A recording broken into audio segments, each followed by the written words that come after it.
Welcome back to ConveyorU. This is quite a change of scenario. I needed to take some time to think this one through, and it would take also some time to pass through this video because this is a huge one. In the previous ones we passed through all the different kind of buffering systems, and now what we need to do is to basically put around the criteria to select the correct buffering system, and there are lots of different variables to take care of, so it's not going to be a unique answer, but at least we'll try to focus on the main points that every project engineer needs to take into consideration when choosing and correct dimensioning a buffering system. So I have my notebook around here, so I will read through major points that I consider the milestones to pass through to have a correct selection, and then for more detailed discussion about each of these points. If you want to get more deep into these, it's better if you get in touch with me so we can discuss it together. Okay, so let's see. First of all, let's start with the product. The product is the king, as always, and we need to understand which are its characteristics and its features, and how this will affect the selection of the buffer. So, are we dealing with a naked product, or is it already packed? Is it primary packaging? Is secondary packaging? If we are dealing with a naked product, it's most likely that we will want a first in, first out buffering system, and this will be more likely even if we deal with dry products that have a long shelf life, and that is pretty obvious because we want to have the products stay out in the open the less possible time to avoid the risk of any contamination. Usually in a situation in which you have a naked product, you will want a first in, first out buffer. But then again, this could be true also if you have a packaged product, because there are the other topic that we need to take care of. Is the product a dry one? Does it have a long shelf life, or it's a fresh one? And or even more importantly, is it a frozen product? Because if it is a frozen product, it's likely that the time that it can stay out in the open without being packed is very short, and therefore first in, first out buffer is going to be a must to go. In all the other cases, if you have a packed product and if you have a long shelf life, or even if it is a fresh product but it's, let's say, completely sealed and have no risk of contamination, you may be also selecting a last in, first out buffer that will save you a lot of money. Okay, so second point, which is the speed of the line, the productivity rate, because not all the machines, not all the buffers are capable of handling all kind of speed and all kind of production, and this is a really important topic to take care of. I have to say that all buffers have some kind of limitation and need to be addressed, but there are some that can go faster than others. So let's think about that when you need to size correctly a buffer, because sometimes you may want to have a buffer that takes product in multiple rows to reduce the speed, or eventually even taking the risk and increasing the price of the single buffer and handling the naked product before the packaging, just because after the packaging the speed is going to be higher, and then you would have to to place multiple buffer to segment the requirements on different machines, because the single one maybe will not be able to cope with that speed. Third point, is it a new line? Is it an existing line? Because the main focus about a buffering system, about the accumulation system anyway, is that you can recover efficiency in your productivity, okay, in your production rate. So if you have a new line, it's always a good idea to have a buffer sized for the nominal speed and then to give back a little bit more of the nominal production rate. But to do this, you need to be sure that the downstream machines are capable of handling this production, okay? So this is always true for a new line. If you are not designing a new line in such a way that there is not some overspeed, you're already making a mistake. Drop it. The buffer is not going to be worth the money, okay? But if it is an existing line, that maybe you want to put a buffering system to, let's say, cover some malfunctioning of the machine either upstream or downstream, and even if you will never get 100% efficiency, the buffer can help you to cover some of these idle stops of the machine that may be unexpected, okay? So this is another point to be taken in a big consideration. If you don't have overspeed of the machine downstream, the say not the efficiency, but the worth value of the buffer in your line is going to be reduced unless you have very specific particular cases, okay? Fourth point, how much footprint do you have available in your plant? Because buffering is always a matter of meter or linear meters if the product is in single lane, or square meters if it is in multiple lanes, or even bulk production, okay? Do you have the space available to put the buffer? Because a single buffer with a reduced space may not help you a lot, and would just take away space available for maybe other different solution, or just to have a line such ergonomic that even if you have not the space to put the buffer, you can have operators to cope with eventual idle stops. That's another important point. Most of buffer nowadays tend to use the space vertically, so spiral conveyors and all this kind of stuff. It's not always possible, so bear in mind that this is particularly important point to be taken care of. Then again, if you have enough space and, as we will see, enough money, we may even go to a different solution rather than a buffer, but more on that later. Fifth point, where was I? Okay, how much accumulation time do you need? How many minutes? We are talking about minutes here, guys, okay? There is the belief, and I will explain why it's a wrong belief, that the buffer must be as good, as big as it is the batch of production of the process machine upstream. So let's say that your oven have 20 minutes of products inside. Your buffer should be able to take care of all these 20 minutes of production. Same way for freezers and other process machines. Okay. The truth is, it's not like that. It's a very expensive way to deal with stuff. I get it. You think that the whole production of your oven need to be taken away from the oven if you are working and you have a stoppage of the line downstream, for example.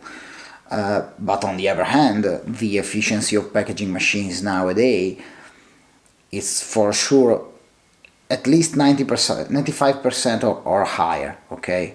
If you have lower than this for the single machine, okay, not the overall line, which of course can be reduced, But the single machine, it's very unlikely that you will have a efficiency lesser than 95%. So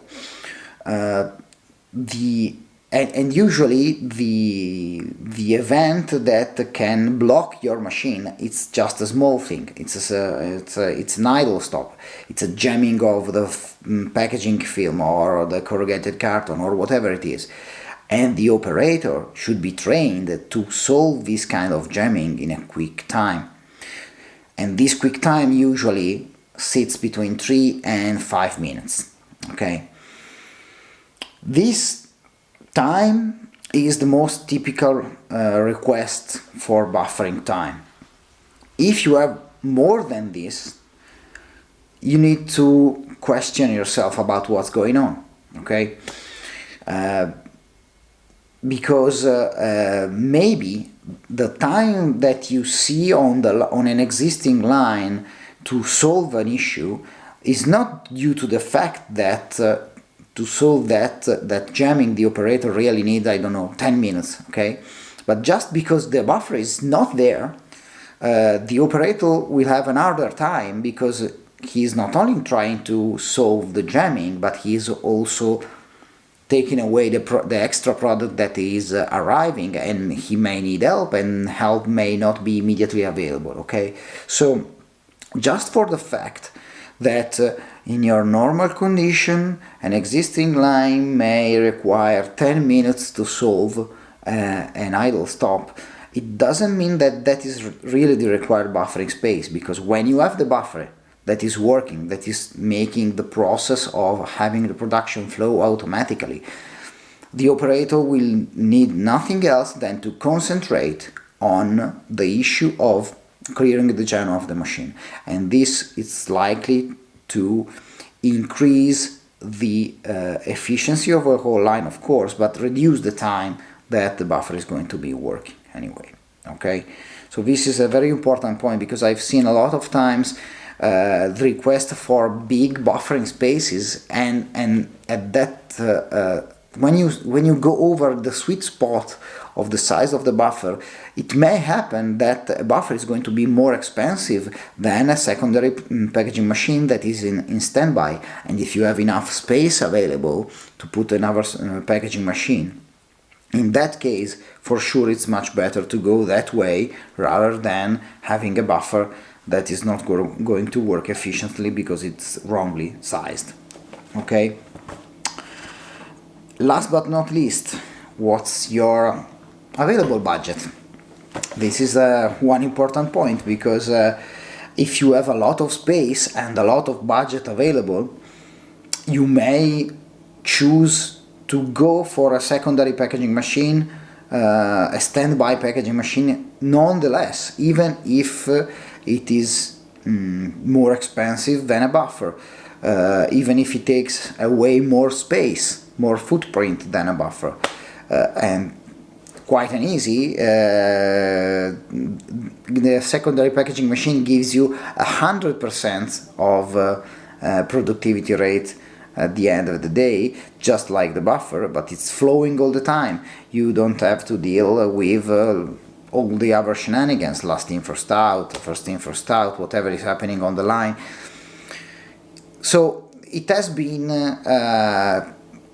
quite popular for a while, when there was a lot of money going around and a lot of space available in these new plants that were going to be built around the world, in developing countries, for example, where the cost of the building is lesser than in Europe, for example, to exclude the buffer from the scope of supply and go for the standby machine.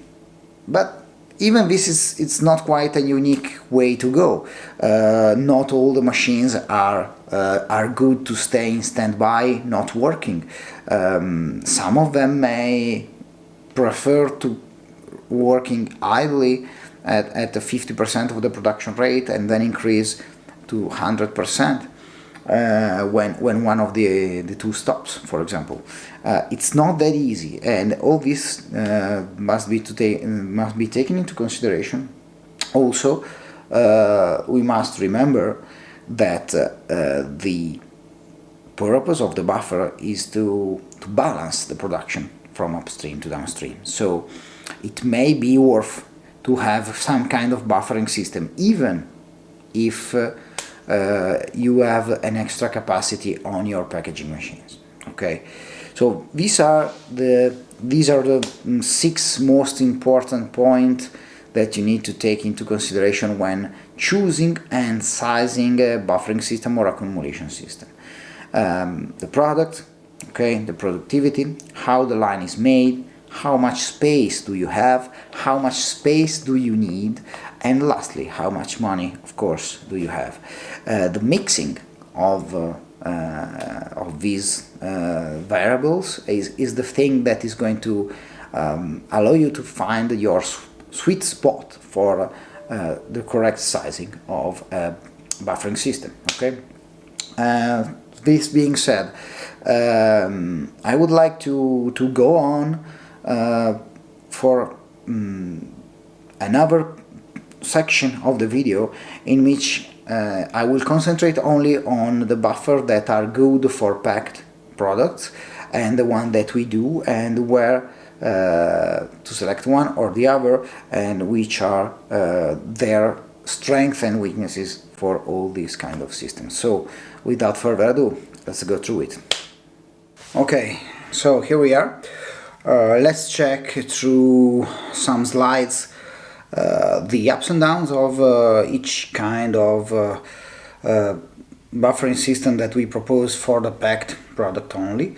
There are other applications that we do, but they are more for some niche of productions that we may go deep into them in specific videos.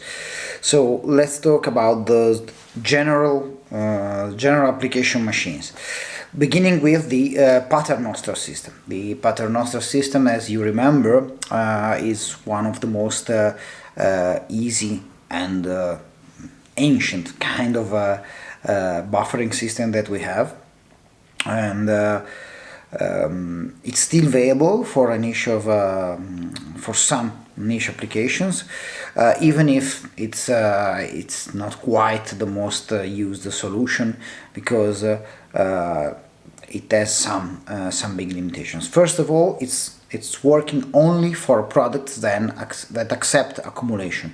So it's not good for flow packs, it's not good for dye pack.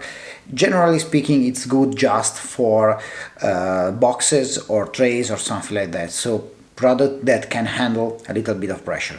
Then it has a speed limitation, because the working cycle is a little bit complicated, with a lot of stopping and going up and down and so on and so forth. So it's not a machine that let the product flow continuously.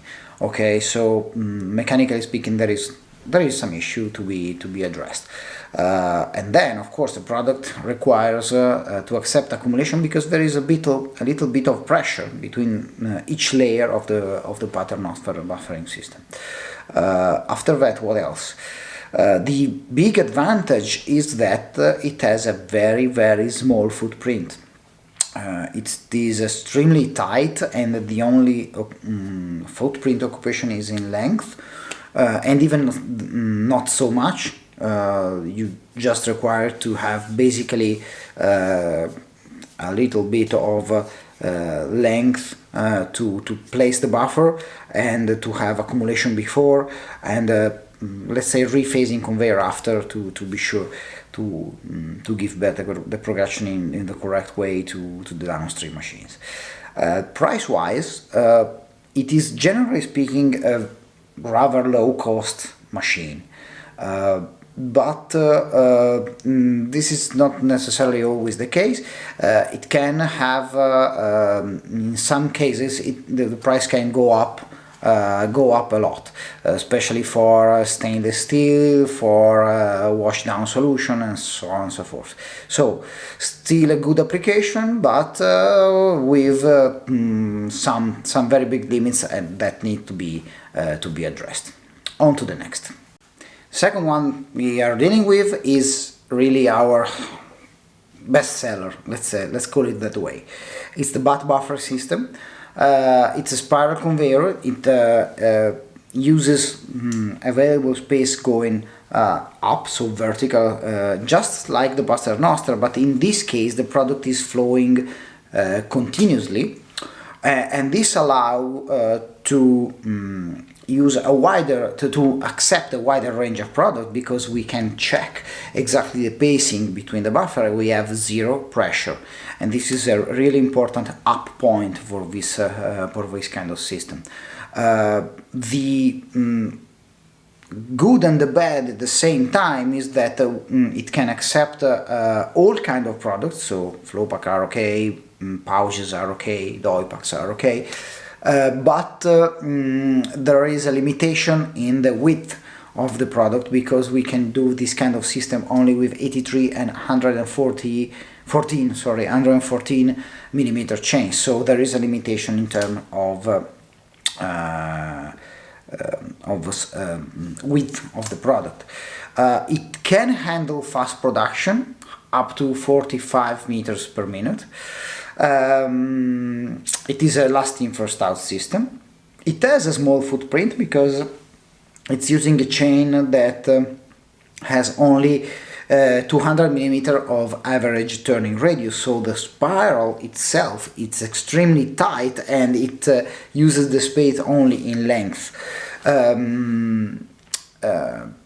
But on the other hand, this gives us some limitation not only in width but also in length, because of course when you have a fixed turning radius on the curves, a product that is too long may not be able to turn on these curves. In terms of available accumulation space, the maximum sits between 120 and 150 meters of buffering space. It is a highly cost-effective machine if it is in its top size, so let's say between 100 and 150 meters of buffering space, and its price in that area should be around about 1,000 euros per linear meter of buffering space, more or less. Okay, there is of course always variation in if you need stainless steel and not aluminum, if there are some special kind of application, but let's say that is 1,000 euros per meter of buffering space is a good budget estimate for the standard machine. It's very easy to operate, and for most of the line it allows to accommodate the famous 3 to 5 minutes of buffering space available for handling the idle stops. The only very complex part that need to be addressed is the I/O system, okay, because each product will require a different kind of in and out, so feed and out feed of the buffering system, and this can increase the complexity and increase the price, so that is the area where you need to take most of the care when you are sizing and buying a buffer space. Okay.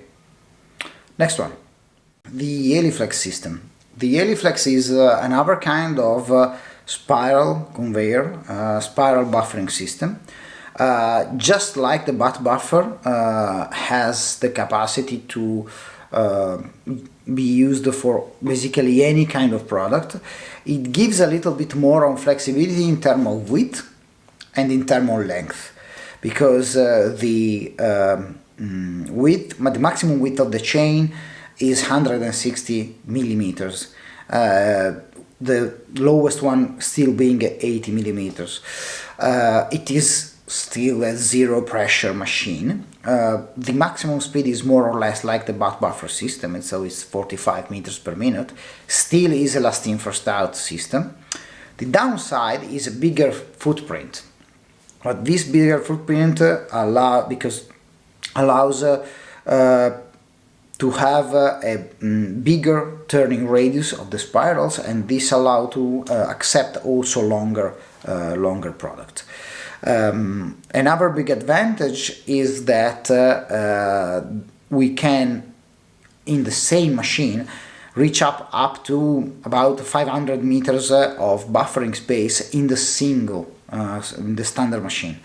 On the other hand, this can be done with a limited height of product. So the product cannot exceed, let's say, 80 to 90 millimeter in terms of height to get inside an Heliflex system. This is very important to consider because it limits really the kind of application. But on the other hand, the very high number of meters that can be used inside an Heliflex system gives a big advantage in terms of cost effectiveness in case you need such a big buffering space. It is a bigger machine, of course. The standard footprint only for the buffer without considering the I/O system is about 2.5 by 5 meters, and the height can be adjusted depending on the number of meters of buffering space that you need.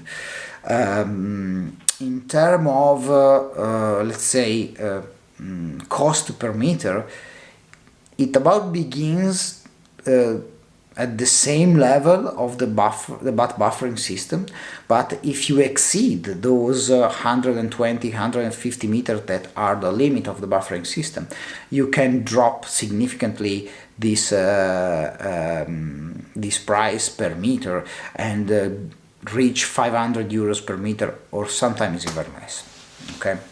So if you need a lot of meters, this is a good solution. Only watch out that your product needs to have a limitation in height to be accepted on the Heliflex system. Okay, let's switch to the first in, first out buffers. Okay, so here we are. For what concerns the first in, first out accumulation system, that's the best way to call them, because my partners here in Ambaflex would like me to call them that way, are three different kind of systems that we integrate in we can integrate in our lines. These are the AVH, the AVD, and the AVX. Okay, so the AVX is kind of an hybrid system, not exactly an accumulation system, but nonetheless can maintain the traceability of the product and be completely first in, first out. So let's begin with the AVH. The AVH is a machine with a chain about of 140 millimeter wide. It is a system that actually works with zero pressure. It has a maximum speed of 40 meters per minute. It has a relatively small footprint considering the way it works, and its working principle is just to have the product always flowing on the chain of the system and just increasing the number of meters that the product needs to pass when buffering and decreasing it when giving back to the line. It is a first in, first out accumulation system with zero pressure, and it has a maximum accumulation space of 80 meters, so not quite a big one there, but the big advantage is that the products are never taken out of the line. They always stay on the same conveyor. It is the length of the conveyor track that increases, and this guarantees that the sequencing of the products is kept the same during all the time of the production. It has, in terms of footprint, it is one of the smallest if we compare to our first in, first out buffering system. The downside of this is that it's an extremely clever system, but it's also pretty expensive. Depending on the situation and the kind of machine that you have, it is if it is painted steel or stainless steel, the price can range from, say, 2,000 euros to 3,000 euros per meter. So let's be sure that you really need this kind of machine, because it's a great one, but it would definitely require a bigger investment compared to other systems. Okay. The AVD used a very similar system compared to the AVH. The chain width is 100 millimeter wide, so a little bit smaller.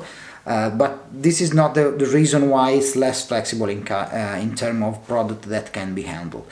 Basically, in the AVD you have one chain going up and one chain going down, a spiral conveyor, and then there is a turning device, which is a trolley that let the product go around, passing from the chain going up to the chain going down. And when you need to accumulate and increase the number of meters that the product does, this trolley clamps on the spiral and basically increases the number of meters that the product is required to make before getting out of the system. The only limitation is that this kind of turning device, this trolley that allows the product to pass from the chain going up to the chain going down, cannot be used for all kind of production, all kind of product. It is limited to bottles, bricks, like Tetra Pak bricks or something like that, and generally speaking, pretty stiff product that can be squeezed a little bit. On the other hand, this is a zero pressure product. The products are never touching each other. It is a complete full traceability, full sequencing, first in, first out buffering system. It can go faster. It's about 60 meters per minute of speed, and it can reach as high as 140 meters of accumulation space.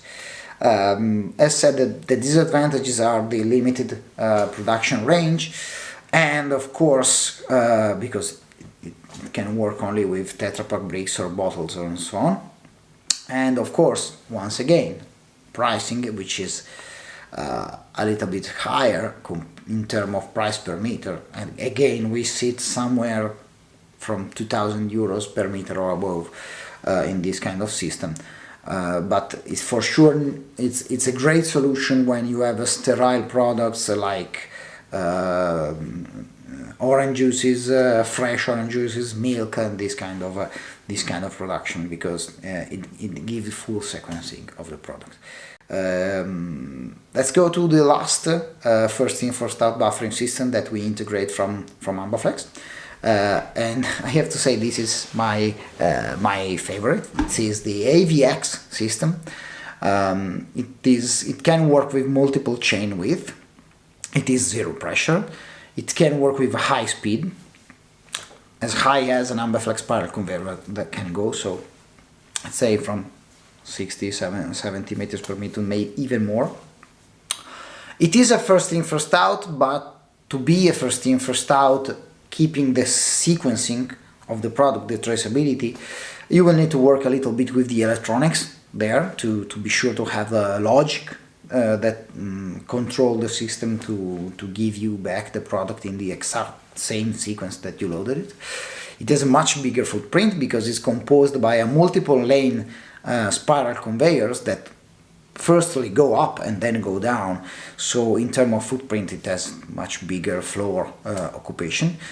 But it also has the potential for unlimited accumulation space, because you could add as many spirals as you like, and considering that it has zero pressure, we said it, and it can work basically with any kind of product, because it's zero pressure. There is a lot of flexibility in terms of chain width that you can use.